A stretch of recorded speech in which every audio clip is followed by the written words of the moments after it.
Sit in a circle so that no one is above anyone else. We're all equal. And we all have a right to speak and a right to listen. And those who are in the circle agree to listen with the ear of their heart. Warrior's Journey Home seeks to heal the invisible wounds of war. Those things that cannot be reached with medication or the medical model of treatment. It has to do with three essential elements: community, healing, and ritual.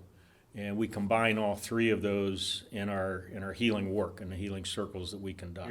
Everyone who has ever sat in this circle has held this stick, and so we hold them as well. The dog tags represent those of our friends who died in combat or died as a result, what I refer to as killed after action. We sign up to serve in the military for a good cause, a noble cause. When that noble cause is compromised, it results in a soul wound, something that we can't reach with medicine, and you can't talk your way out of it. We fail miserably, I believe, in bringing our veterans home in a good way. PTSD is very fragmenting of the psyche, and the goal is to try to put as many of those pieces back together, and I feel that Warrior's Journey Home helped me put a few more of the pieces back together. So I just feel a little calmer, a little more confident, because I got more help here than anywhere else, really. I shut my emotions off, to go do what I did, and I still haven't turned them back on. And it's just kind of a lot of stuff inside that just I need help with. It's kind of part of the requirement to turn things off. You're away from home, you miss birthdays, you miss holidays, you miss, births of children. Things like forgiveness and reconciliation and restitution have to be made to heal that wound. It doesn't mean the injury goes away, that injury remains, but you can live through that and make something good come of that. We have taken 2 trips to Vietnam with Vietnam veterans. We do the healing work in country, and brings about a lot of reconciliation with the Vietnamese people as well as with our veterans. And some of the family members have gone with us to Vietnam and conducted those healing ceremonies at the battle site, or as close as we could get to it.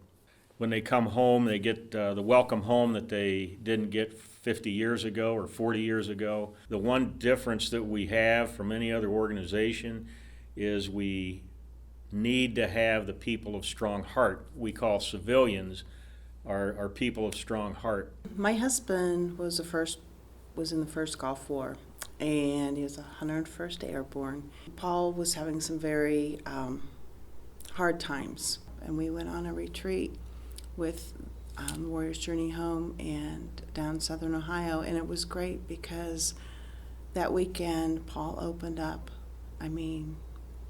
to a lot of things, and that was the first time, and some of those wounds had started healing. When I first went clinical with PTSD, I was practically her shadow. I couldn't be away from her.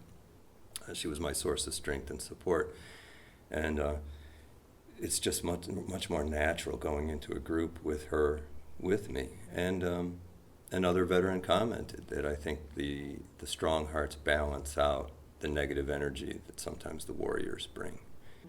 There's something precious about being a strong heart, about supporting these guys no matter what. Just an extremely safe place. The first time I was here, when we do the clearing circle, you look everyone in the eye, and I knew I was home.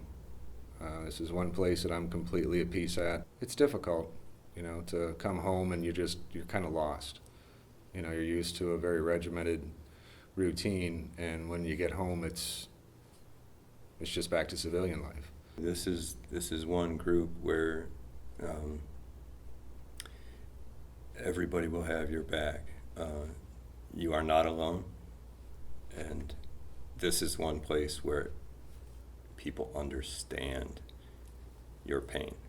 I think the most important thing would be for the community to open itself to opportunities for us to share how they can be more receptive or sensitive to the veterans and the veterans' issues.